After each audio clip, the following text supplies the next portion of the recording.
Hello, wonderful friends! Today we're going on a very special adventure, and we're going to learn something super important that keeps us all safe and sound.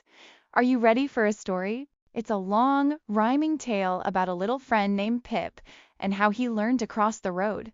Little Pip the squirrel, with a tail so grand, woke up one morning across the green land.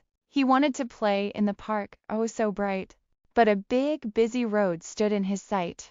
"Oh dear," chirped Pip with a worried small sigh, "how do I get there beneath the blue sky?" Then out came his grandma, with wisdom so deep. "Come close, little Pip, a promise to keep. First rule, my dear Pip, when you reach the street's edge, is to stop at the curb right by the green hedge. Not too close to the cars that zoom and that whiz. Just stand very still, that's the first thing there is."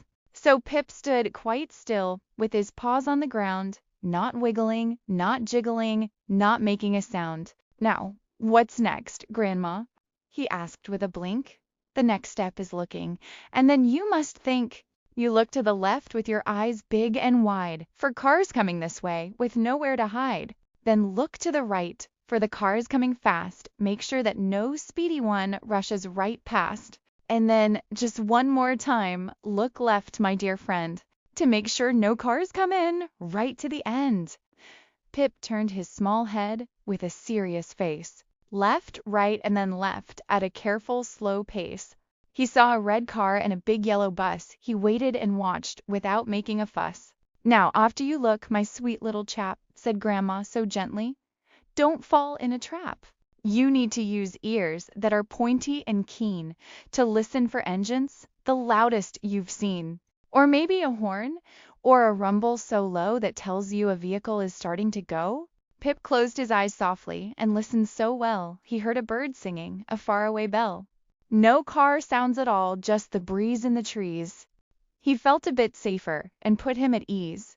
"So you've stopped, and you've looked, and you've listened with care." Grandma smiled at Pip. "Now, is the road truly bare? You must think in your head, is it safe now to cross? If there's any doubt, then it's not worth the loss." Pip thought for a moment. "No cars do I see, no rumbling, no zooming, just Grandma and me." "That's right," said his grandma. "Now here's what you do. If a grown-up is with you, they'll help see you through. Hold on to their hand, very tight and so strong, and walk straight across where you safely belong.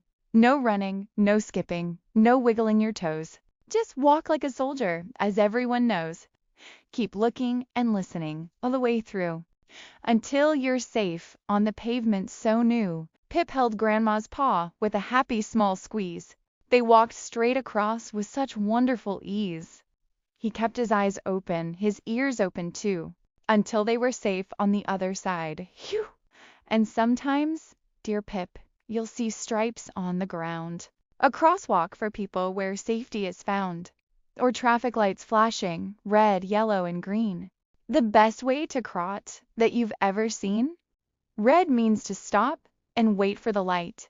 Green means it's safe with all of your might. Pip clapped his small paws with a joyful hooray. "I learned how to cross in a safe, happy way.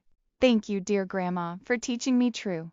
These rules for the road, for me and for you. So remember, my friends, when you're out on the street, these steps for safe crossing, so simple and sweet.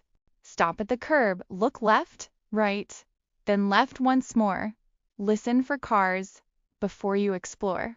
Think, is it safe? Hold a grown-up's kind hand, walk straight across to the other side's land. And use crosswalks and lights when they're there for your aid. A safe little journey you'll always have made." Wasn't that a wonderful story about Pip?